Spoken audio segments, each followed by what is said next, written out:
All right, what's up, guys? We're gonna go over today's trades. Um, we're gonna be taking a look at NVDA, which was the first day trade that I've taken since I've started the Webull account challenge, and then also I took my accidental second day trade today on JPM, which was pretty annoying. But let's talk about NVIDIA first, because the rest of my positions don't have a lot going on. So NVIDIA came down here this morning. We made a giant wick to the downside, touched one standard deviation down. I should have bought right there, but I didn't.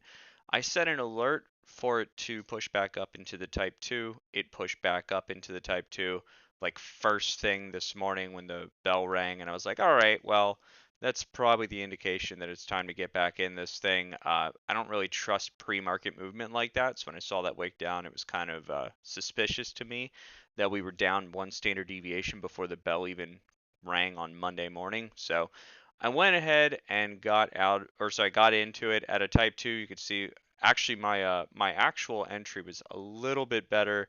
I got in at 430.79, so a little bit better than what I had anticipated there. Got in 4 shares. It pushed up, and I trailed it on the hourly. I had it below this wick for a while, and then I saw these 2 wicks. And I basically said, if it comes down below that, I need to get out of it. We wicked down. I tagged out of it. So I tagged out at on this candle at 437.40. So my only real concern, let's 437.40, 437.40, and we're gonna just make that a little red dashy line so we know that's where I stopped out.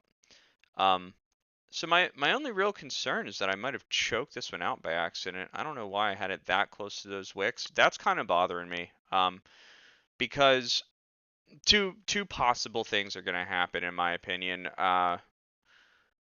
If we look at the Qs, we get that out of the way. I was in TQQQ. I did end up closing that out for a tiny little loss. I had my stops below this and it came down because I'm like, I don't trust the consolidation. I think Don has us still in a zone actually,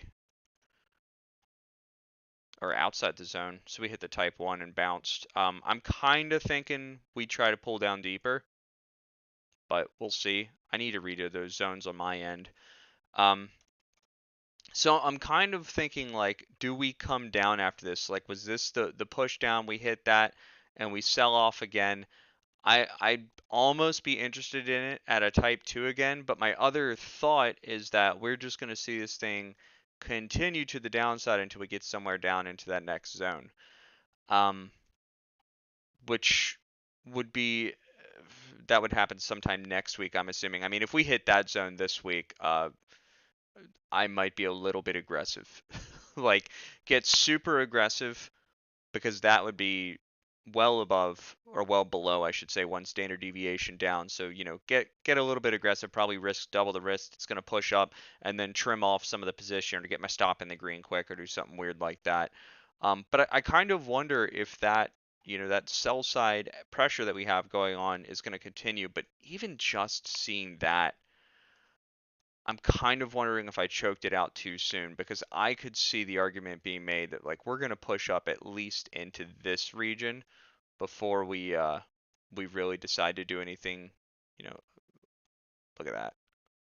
Let's grab that little move right there. Apparently Neo's doing something right now. We should take a look at that. Um, so I could almost see the argument being made that we'd push up for a lower high, and in that case I gave back a lot of profit. So let me know in the comments down below if you think I choked this one out because I could still trade this thing until 8 o'clock this evening, so it might be time to jump back in. JPM is the other trade that I put on today. And the unfortunate thing about JPM is that it takes up a pretty big chunk of capital. Like even this very wide position here, be 14 shares at 148.96. 14 shares is $2,000 in buying power that I don't have right now because I used up all my buying power. So I sent an alert. We got the alert. I actually wanted the deeper dip buy, and I was probably going to be using options for that, just to cut back on my cost because I'm pretty sure down here with a stop like below that stupid little wick. Yeah, that's 42 shares. That's like one at the money call, assuming that the contracts are liquid enough. But I got the alert, and then I also set an alert, I think on the hourly for if we broke up and above, which is probably right around here that I got that alert. If we broke up and above, I needed to be notified about it because that could just be a type 1 retest and a push. Because I kind of am leaning more and more bullish now on JPM. We came down to this zone, which is more of a weekly zone. We hit that. I did not trade it because I'm stupid and I don't like money, and then we pushed up. The only reason that I'm still holding out hope for a type 2 on this is that would be like a nice 50%-ish retracement on that one super bullish weekly candle. And I really like to see, like, you get that shift up. That's letting us know that weekly trend has just changed. Now let's get some of that counter trend consolidation to really let the buyers pick that thing up and then launch it up from there. So I jumped into a vertical spread. Unfortunately, with the way that Webull does things, I accidentally grabbed a 4 DTE vertical spread. And 4 DTE, the other reason that I'm sort of leaning bullish on this thing is because I could not get an in-out spread for 50 cents. So a $1 spread, you typically want to aim for 50 cents. It's not doable.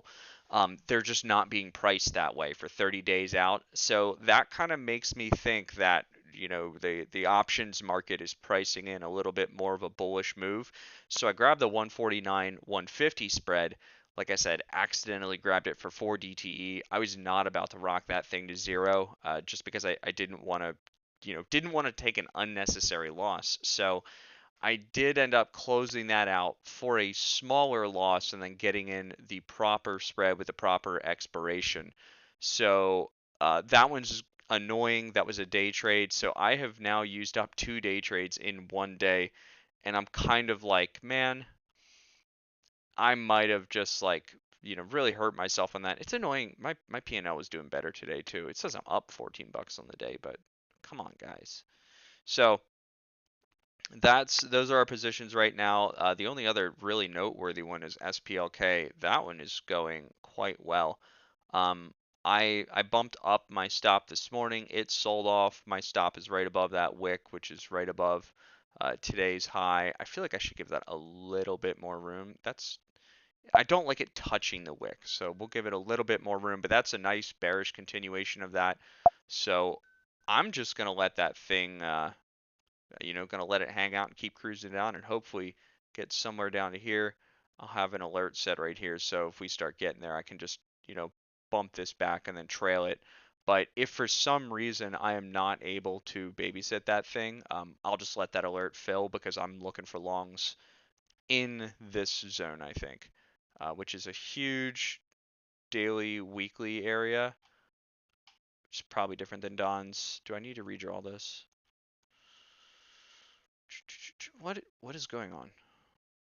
Why why have I suddenly forgotten how to use TradingView? Yeah, look at that. That's just a weekly consolidation. So it can come down here, and that's the reason I want to be able to trail it. I'll trail this thing in. Hopefully we just push a type 2, and our stop would have to be like all the way down here for the weekly. That would be annoying. I'll have to play with that and see if I can get some better zones or something. But what's Neo doing? Good thing I'm not in that. Wow.